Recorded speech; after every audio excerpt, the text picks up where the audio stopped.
24 മണ്ഡലങ്ങളുമായി Rahul polling ബൂത്തിലേക്ക്. ഇനി ജനാധിപത്യത്തിന്റെ തിരിച്ചുവരവെന്നാണ് കാശ്മീർ ജനത പറയുന്നത്. 10 വർഷങ്ങൾക്കിപ്പുറം PDPയും BJPയും ഭരിച്ചു മുടിച്ച മണ്ണിൽ നാഷണൽ കോൺഫറൻസുമായി കൈകൊടുത്ത് കോൺഗ്രസ് അംഗത്തിനിറങ്ങുമ്പോൾ രണ്ടും കൽപ്പിച്ചു തന്നെയാണ് രാഹുലും മല്ലികാർജുൻ ഖാർഗെയും അംഗത്തിനിറങ്ങുന്നത്.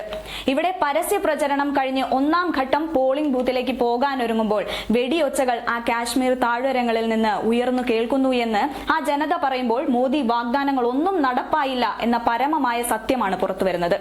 അതുകൊണ്ടാണ് പ്രകടന പത്രികയിൽ കാശ്മീരും സ്വതന്ത്ര പദവി എന്ന് കോൺഗ്രസ് അടിവരയിട്ട് പറയുന്നത്. ഹാത്ത് ബദ്ലേഗ ഹലാത്ത് എന്ന പേരിലാണ് കോൺഗ്രസ് പ്രകടന പത്രിക പുറത്തിറക്കിയിരിക്കുന്നത്.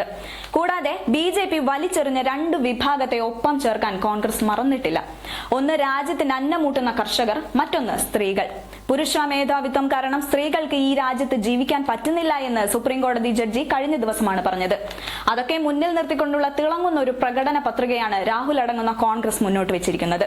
കൂടാതെ പ്രകൃതി ദുരന്തത്തിനിരയായ എല്ലാ വിളകൾക്കും ഇൻഷുറൻസ്, ആപ്പിളിന് താങ്ങുവില തുടങ്ങിയ സാധാരണക്കാരൻ ഉതകുന്ന പ്രഖ്യാപനങ്ങൾക്കാണ് രാഹുൽ മുൻതൂക്കം നൽകിയിരിക്കുന്നത്.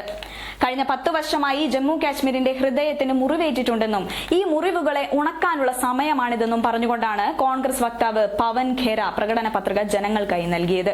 അതിന്റെ അടിസ്ഥാനത്തിൽ സ്വന്തമായി ഭൂമിയുള്ള കർഷക കുടുംബങ്ങൾക്കും ഭൂരഹിതർക്കും പ്രതിവർഷം 4000 രൂപ അധിക സാമ്പത്തിക സഹായം നൽകുമെന്ന് പവൻ ഖേര പറഞ്ഞു. തങ്ങൾ അധികാരത്തിലെത്തിയാൽ ഭൂരഹിതരായ കർഷകർക്ക് 99 വർഷത്തെ പാട്ടം നൽകുമെന്നും ഖേര വ്യക്തമാക്കി. യോഗ്യതാ മാനദണ്ഡങ്ങൾ പ്രകാരം യുവാക്കൾക്ക് ഒരു വർഷത്തേക്ക് പ്രതിമാസം 3500 രൂപ വരെ തൊഴിലില്ലായ്മ വേതനം നൽകുമെന്നും പ്രകടന പത്രികയിൽ പറയുന്നു.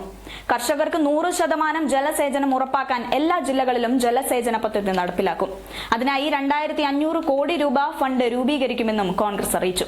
അധികാരത്തിലേറി 30 ദിവസത്തിനകം തൊഴിൽ കലണ്ടർ പുറത്തിറക്കും. ഒഴിവുള്ള ഒരു വർഷം സർക്കാർ തസ്തികകളിലേക്കുള്ള നിയമനം പൂർത്തിയാക്കുമെന്നും കോൺഗ്രസ് വാഗ്ദാനം ചെയ്യുന്നു.